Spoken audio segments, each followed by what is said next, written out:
Parlons des réfugiés afghans quelques instants. Tu as trois grandes catégories d'immigration.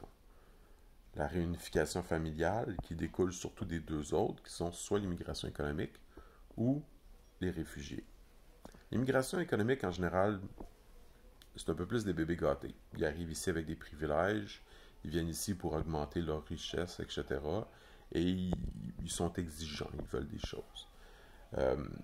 La réunification familiale, c'est souvent j'ai des gens qui suivent quelqu'un qui a fait un processus d'immigration, ils ne sont pas nécessairement reconnaissants en soi, ils sont juste contents d'être avec leur famille, mais le Canada ne veut pas nécessairement dire quelque chose pour eux. Tandis que les réfugiés en général sont beaucoup plus reconnaissants. Dans le processus même, ils fuient quelque chose de dangereux pour leur vie, que ce soit le fait qu'ils sont homosexuels dans un pays où c'est pas accepté, ou une guerre, etc. Fait en sorte que, de façon générale, j'aurais tendance à dire que les réfugiés font peut-être les meilleurs citoyens. Peut-être des meilleurs citoyens même que ceux qui sont déjà nés là, parce qu'ils ont un sentiment de gratitude qui est très important dans la vie en général et qui explique comment, de façon générale, ils peuvent bien s'intégrer. Maintenant, il y a de plus en plus de crises au niveau international. Il va y en avoir de plus en plus avec les crises climatiques.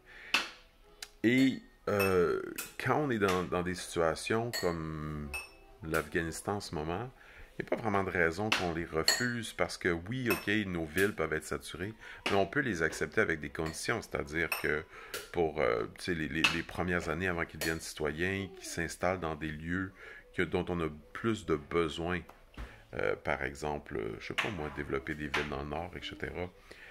Souvent, l'exemple que je peux donner, c'est tu as des villes que tous les gens travaillent dans la mine, tu vas avoir de la misère à trouver quelqu'un au Tim Hortons pour leur faire leur café parce que qui va accepter 10 pièces de l'heure quand tu peux avoir 80 pièces de l'heure, tu sais? Un résident permanent peut le faire, quelqu'un qui est dans une condition d'immigration peut le faire, puis ça se fait. Donc, il y a moyen de faire une situation win-win, de les aider et de nous aider et de faire d'eux une richesse culturelle, de faire d'eux des citoyens reconnaissants versus la seule immigration qui semble intéresser à peu près tout le monde. L'immigration économique, on veut des médecins, on veut des chirurgiens, that's it, c'est pas de même ça marche. La réalité, c'est que ce qui nous manque surtout, c'est la base de travailleurs, les gens qui ne veulent pas faire les petits jobs, et que les réfugiés peuvent être très reconnaissants de les faire dans le sens où ils ne sont pas nécessairement esclaves de ça pour le restant de leur vie, mais c'est un passage de camp de réfugiés à servir du café au Tim Hortons à devenir citoyen puis faire ce que tu veux après, évidemment. Donc, bref, moi, je vois beaucoup de posts en ce moment par rapport aux Afghans, puis je me dis toujours, pourquoi on ne fait pas juste toutes les accepter sérieusement? On a les moyens, on a l'espace, puis il faut pas se leurrer, c'est un peu la même affaire avec Haïti, là, encore un tremblement de terre.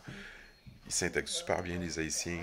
Il faut pas se leurrer, ça va être de pire en pire, puis on a un des plus grands pays au monde qui a le plus d'espace vierge à développer. Je parle pas de massacrer nos forêts, mais qu'on peut développer beaucoup plus vers le nord. Euh, donc bref, je pense que c'est quelque chose qu'on pourrait faire, qui serait très humanitaire, puis qui pourrait aider tout le monde, nous incluant.